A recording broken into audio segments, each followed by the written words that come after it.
Well, good afternoon, everyone. I want to do a real quick update on Laura and Marco. Big changes in the forecast, especially for Marco.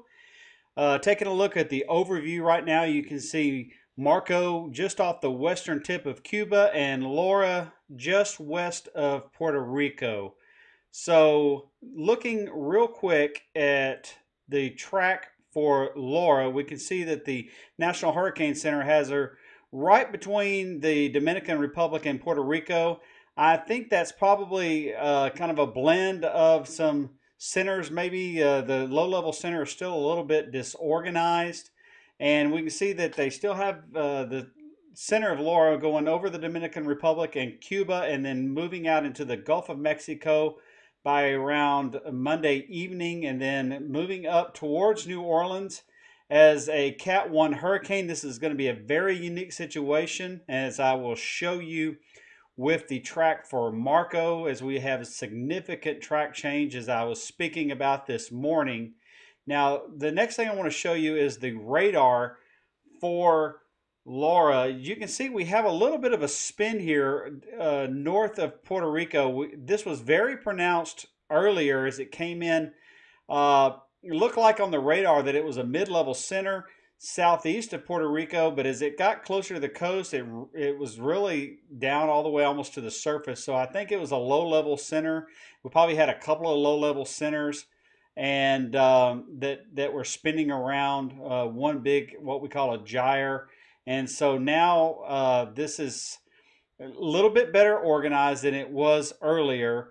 And so looking back on HurrEvac as we really toggle through our advisories, we can see that there's not been a real big change in the track philosophy for Laura. So not a whole lot of change there. But what there has been is a huge change in track philosophy concerning Marco. Now, if we look at Marco and Laura, we can see that they're really going to cross paths here only about 48 hours apart, maybe even a little less than that.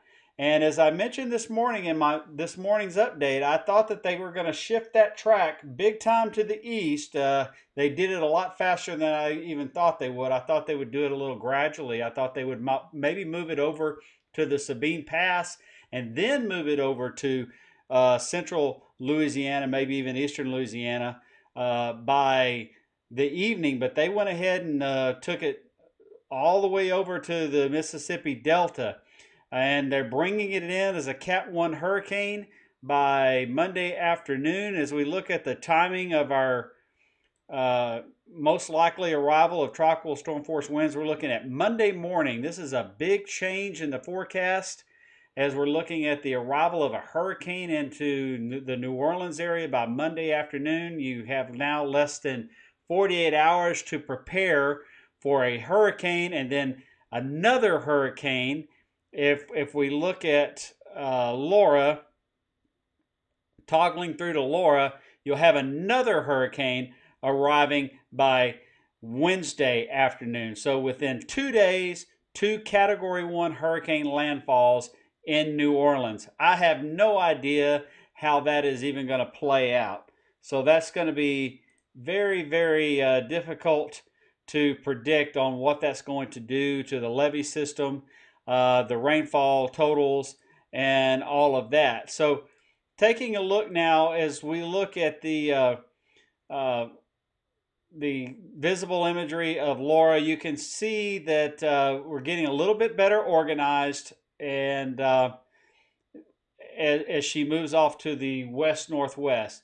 I want to really look now and focus on Marco. We can see we have a good little core starting to develop. Got some deeper convections firing up right around the center. And if we look at the visible loop, we can see we still have some of that banding that in a good southerly inflow. I really expect that this thing will probably really take off tonight as we get into that diurnal pattern that we talked about this morning in this morning's video. And if we look at the Cuban radar, we can still see that eye. We're starting to get out of the range of the Cuban radar, but that eye is still there. And I suspect our pressures are going to be a little bit lower when recon finally gets out there. And I would not be surprised if we're not talking about Hurricane Marco sometime tomorrow morning. Now, this is the watches and warnings for Marco. We have a surge warning from Sabine Pass all the way to the Alabama-Mississippi border. And we have a hurricane watch from Intercoastal City, Louisiana, eastward to the Mississippi-Alabama border. Expect that to turn into a hurricane warning sometime tomorrow. I want to show you the forecast tracks for Marco. And if you remember this morning, there was a real big scattering of these forecast tracks, but there was still a significant number that were pushing it westward towards Texas. Now, this graphic here still has the old official forecast track. You can see it right here that was bringing it right across Galveston Bay, and that was the 10 o'clock advisory from this morning. You can see the significant change, as I was warning you guys that I thought was going to happen. There's been a huge significant change in the track philosophy of the models. And the reason why, again, is that this is a lot stronger storm than was previously forecasted, and it's going to get steered by those mid-level and upper-level winds, a deeper steering flow than a weaker storm. And there's also going to be a little bit more shear along the upper Texas coast, and that is just not going to allow for this bend back to the west. And so we are going to see probably 2 hurricanes in the Gulf of Mexico striking New Orleans within 48 hours. And that is just something that nobody has ever seen that's been alive on this earth. No one alive has ever seen that. It's just an incredible thought. So, you know, this live cast, this podcast, is about life from a Christian perspective. So the Christian perspective on this is we need to be praying for people. Remember, God puts rain on the just and the unjust, and we need to be praying. Father Abraham interceded for the people of Sodom and Gomorrah. He begged God to have mercy, and so we need to be begging God to have mercy. Okay, that's the Christian perspective here.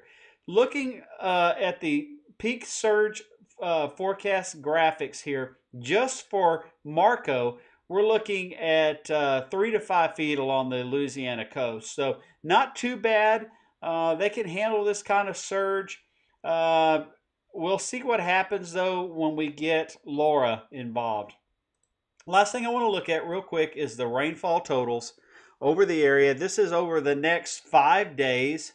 And we're looking anywhere from 5 to 7 inches, but I think isolated amounts, we're looking at probably 7 to 10, maybe up to 12 in some locations. So until next time, just remember that Jesus is still on the throne, and I will be updating you guys as the situation warrants. May God bless you.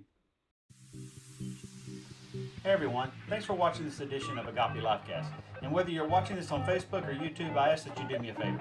Please like the video and share it. And if you haven't already done so, please like the Agape Livecast Facebook page and subscribe to my YouTube channel. Until next time, may God richly bless you and keep you.